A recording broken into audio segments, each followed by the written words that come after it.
Welcome to Podcast, the Business of Dentistry podcast, brought to you by Practice Plan. Podcast delivers the best business advice, real-life stories, and practical hints and tips to make your practice a more profitable and sustainable business. And now, here's your host. Hi, I'm Donna from Practice Plan, and today I'm joined by Richard Ollive from our Wesleyan Financial Services team.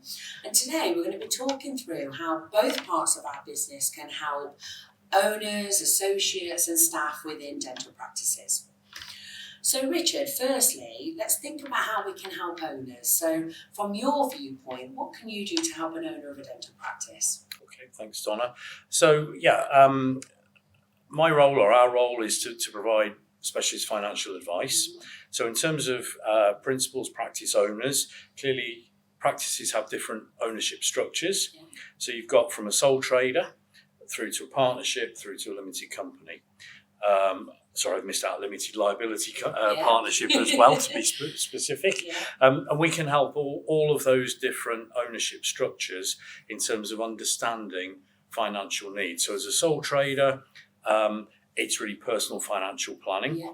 Partnership, we'll be looking at making sure there's a partnership agreement in place, and we have a network of dental specialist solicitors that we work with who can help with that where they need it, because it is surprising how many partnerships don't have a proper agreement. Yeah. But our side of it is more looking at the risks to the business. So what if a partner dies? What if a partner is seriously ill? How do the surviving partners manage to carry on and potentially pay them out? Yeah. The same applies for a limited liability partnership and a limited company. It's just a slightly different way of structuring things. Yeah, fantastic. You'd be amazed how many practices have not reviewed their partnership agreements in many years. Yes. They don't really know what's covered and Absolutely. they don't think about what might happen. So it's a great service we offer. Yep. And so to Richard, more from a financial, personal financial point of view for an owner, I know, you guys do lots of regular business reviews and financial reviews with your clients. Yeah. What sort of things are you looking at when you're doing that with them? Okay, so it's all about their kind of financial plan. Where are they now? Where are they trying to get to? So probably the first area we'll be looking at a lot with dentists is pensions, because most dentists will have a mixture of NHS and possibly private work. Very few really understand the NHS pension. Yeah. That's where we come in, and that's our specialism. So we really understand the NHS pension. We've got a number of tools we can use to support them in terms of looking at options for retirement, what they're on track to provide. So that's probably what sets us apart from the rest of the industry. Yeah. But then as they're doing more and more private work, it's important to do additional pension funding as well. So that's probably the key bit. And ultimately, it's working towards their exit strategy. Yeah, absolutely. But it's also important to look at everything in their plan along the way. So things like shorter term savings goals, but probably one of the more important ones as well is protecting their risks.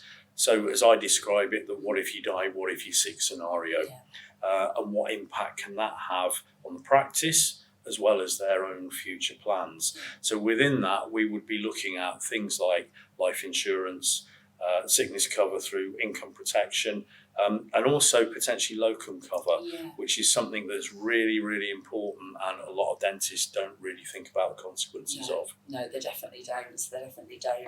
That's great. And, from our point of view, Richard, the way we can help, owners in a practice, if you're a brand new owner buying a practice, you're going to likely be buying a private practice, not necessarily an NHS practice. And even if you've got an NHS contract, it's usually the private side of the business they're looking to grow. So, we really want to work with you very early on, almost so that we're ready to launch that membership to your patients from as soon as the doors open to the building. Absolutely. If you're buying an existing practice that's already got a patient base and you're just looking at, how can I secure some income? How can I make sure that I know month in, month out what's going to be in the bank account? dental membership is the best way to do that, because it helps you budget for the future. It helps you from the financial side of it, and looking at, how am I going to pay all the overheads, what's coming in, what's coming out.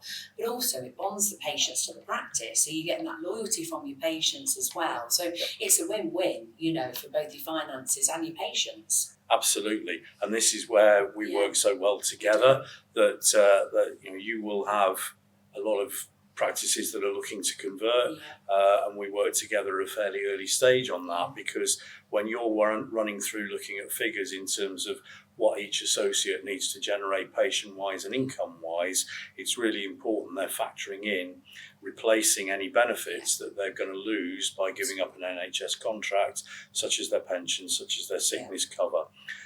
So this is where the Wesleyan Practice Plan Partnership really comes into its own and works so well together.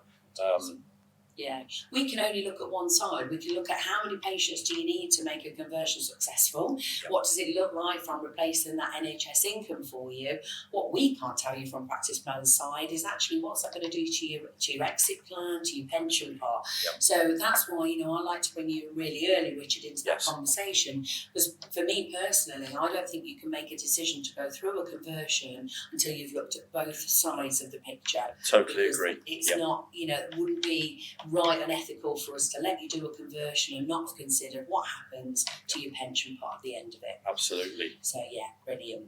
So thinking about associates, Richard, so this is an area where for us at Practice Plan, we generally deal with associates obviously as part of a practice team, and they're regularly involved in kind of the training or ongoing support we do. But from us working with associates, usually it comes from when they want to branch out and buy their own practice.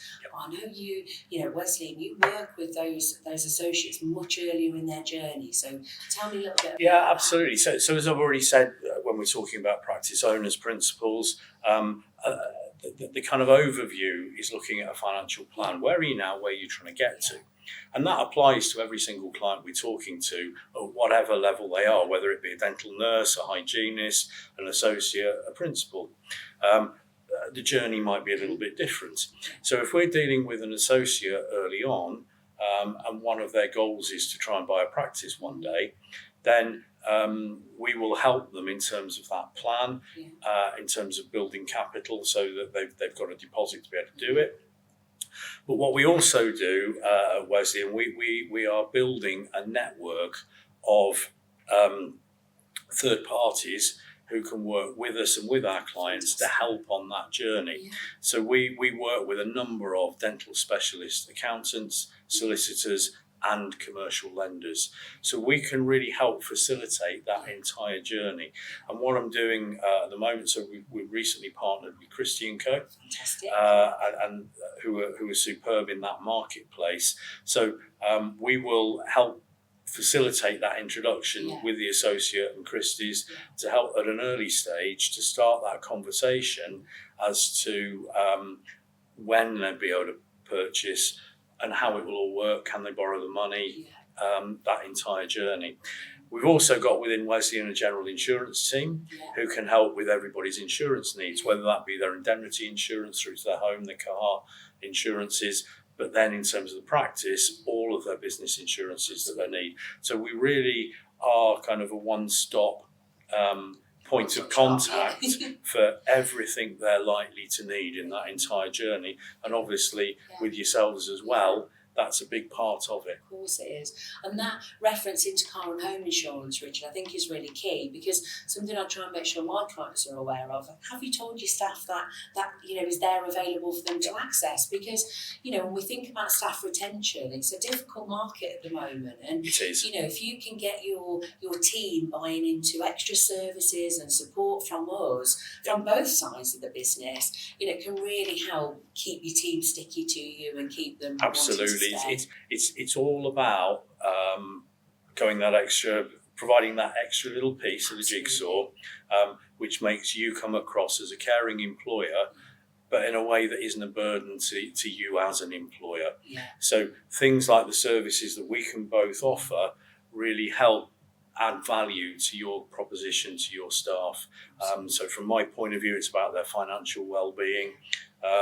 From your point of view, it's all about looking after their patients, making life easier for them, and understanding. There's still a bit of financial well-being there in terms of the plan, making sure they've got the right income at the right time. Yeah, and it's also looking after your team moving forward as well, Richard, because we like to be an extension of your team almost. That's how practice plans see ourselves with our clients. So, for us, once we've got you through that initial journey, and if you're doing a conversion, or even if you just want to simply offer a plan alongside what you do, it doesn't stop at that point with us. We will be there to handhold you and your teams through your whole journey. Absolutely, I've seen that with you firsthand, and how well that works. And I do a similar thing, both at practice level and obviously more often at an individual level, because once we've started that plan with a client, at whatever stage they are in their career, it's really important to review that regularly.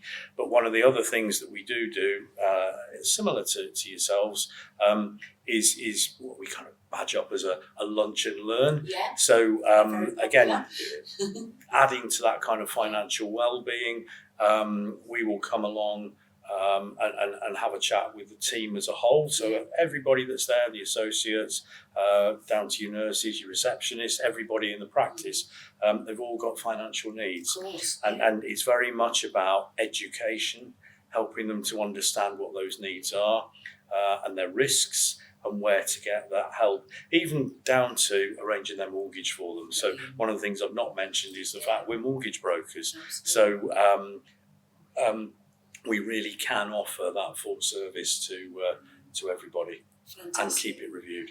Thanks, Richard. I think it's been a really good overview of what both Wesleyan Financial Services and Practice Plan can do to really help any practice out there that might be needing that support. Thank you. Absolutely. Thank you, Donna.